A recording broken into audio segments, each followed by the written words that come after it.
This is what I sold for $10 million and they gave it back to me. This was the original server. And when they bought it, I gave it to them. They said, "You've got to be kidding." Over a million hits a day on this little box. There were days this thing was like grinding and smoking. I'm the first guy to invent a new wine in over 1,000 years. This is a very difficult business. It would probably be easier to sell drugs across state line than it is to sell wine. I only owned a winery because I couldn't deal with the wineries out there that were buying my grapes. The craziest thing that they've done is dump wine. We call it dumping wine. They're going to push the wine that they want. It's the one that they can make the most money on. You buy a case of this, you get 3 cases of this. They weren't really interested in distributing his wine. You heard what happened between Terry and I, why I'm not with her. No. I donated $8,000 worth of wine to Taste of Capale. She sold it to him, even though I donated it all. Kept the money. Couldn't get somebody to buy my grapes, so I had to start my own winery. You know, I can't get somebody to sell my wine, I have to go out and sell it. You know, I started up a shipping company because I had to have somebody ship my wine. I used to say in Napa Valley there's a lot of people that don't like me. I sort of take that back. I don't think they don't like me. They just don't understand me. The Italy trip started out as a vacation. I went to Italy, Lake Como. We're gonna go over to see George Clooney's, see if he's home. Maybe knock on the door. And after that, we can take off, drive all the way around. So I go up and I meet an old winemaker up there that has the only winery on Lake Como. He's gonna kick me off the property and tell him I want him to let his grapes rot. You're not. In Italy, it's forbidden by law. I ended up meeting this guy by the name of Yuri. I find out the guy's a lead singer of the rap group Cartellin. I'm here at the tattoo shop and do your logo on my chest. No way. Yes. This is for David's hospitality. He tells me he's sitting in a tattoo parlor and he's tattooed my logo on his chest. I look at the magazine rack, shows him with all his tattoos on it. So he advertised, so he's my walking billboard in Sweden. I travel all over the world selling my wine. In the middle of the night, I get Rick Willard, my friend, with Flavor Flav. Flav couldn't make it. He was out of town. A little bit of conflict from the old photos that we've approved on the old bottles. Flav wants to change it around, so I'm trying to give him some new bottle designs. You know, the chain will be attached to the bottle. Yeah. It'll unravel. You'll be able to put it around your neck. This is really well designed. The other one didn't look good. You couldn't see him. Right, right. And Rick loved it. Thinks Flav's going to love it.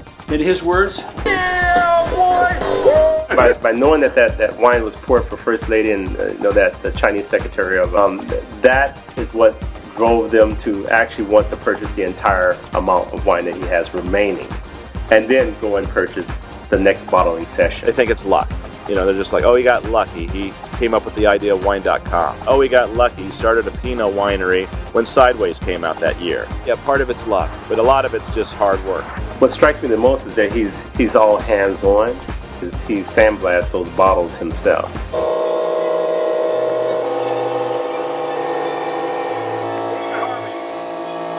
Hold on one second. Thomas is one of my oldest friends. I was his best man at his wedding.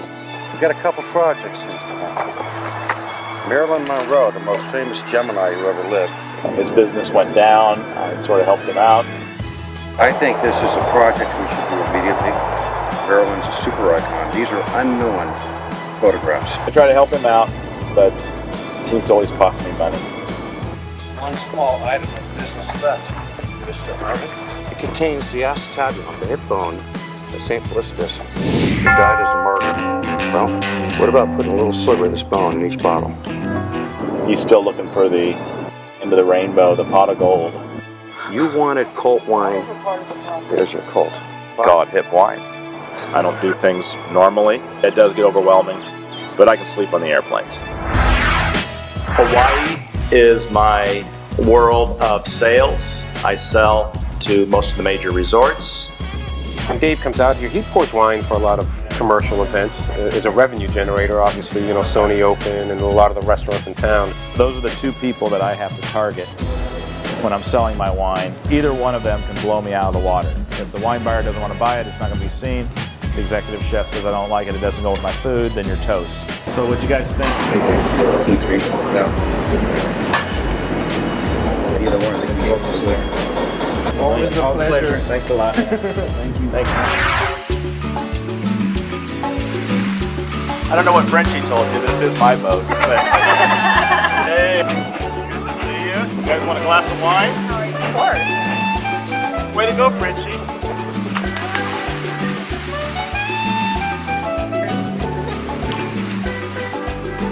They think I'm a local. It's a whole crazy group. I mean, to me, it's if they're sincere to me and they're truly friends, then they're welcome on my boat.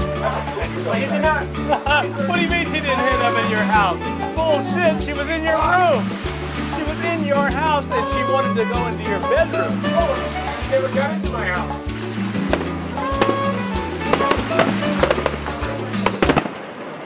It's the people that he knows, that they know. This big network and organization. What strikes me the most is that he's all hands-on. So he's doing everything. You know, his unique way of producing that wine and telling his story is really amazing. It turns a simple wine event into something magnificent. Little history on this wine. This wine was made actually by mistake. To have mold on Pinot Noir is kiss of death. So why can't you make a red botrytis wine, even though it's something bad to have? It took me 3 months to get label approval with the TTB because there's no category. It's like you going to the grocery store and asking for rotten tomatoes. LPR, for people that are cool, stands for liquid panty remover. Better than I even thought. I don't know. It is? People come and when they leave, they say, wow, that was a great wine event because they remember the stories that Dave told and the fact that it is his wine. He's very determined, and he's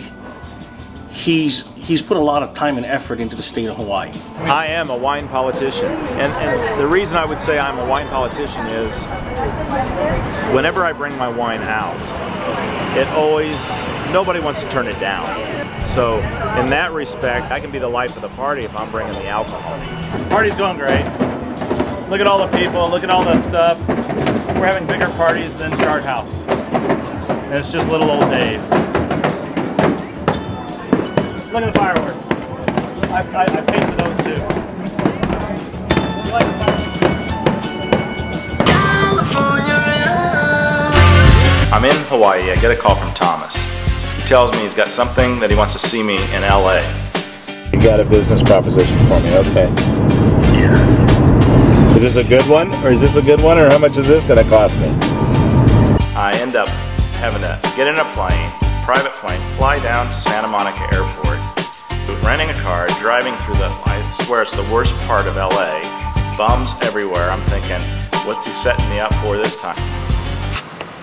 Hey, have you seen somebody by the name of Thomas? I was just texting Thomas. Thomas doesn't even show up. It's really irritating me now. It's you, David. Yeah. I'm just going to tell you the whole story.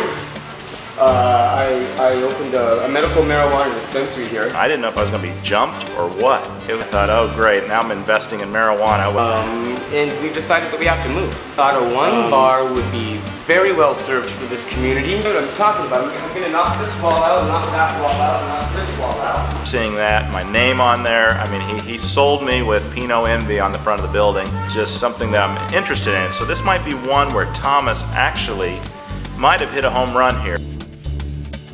But he still didn't show up. Well, you know, but we'll talk. Let's get this thing going. I'm real excited. Cool. I learned from experts that, you know, it all takes place in the vineyard.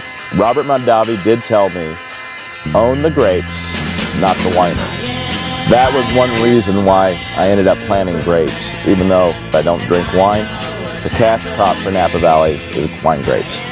I probably still don't know yet what I really want to do. I mean, when I grow up, I'll figure out what I'm going to do. But I've got to find the next big thing that will launch me. I do things abnormal, and I know a lot of it's not normal, but the grapes don't care.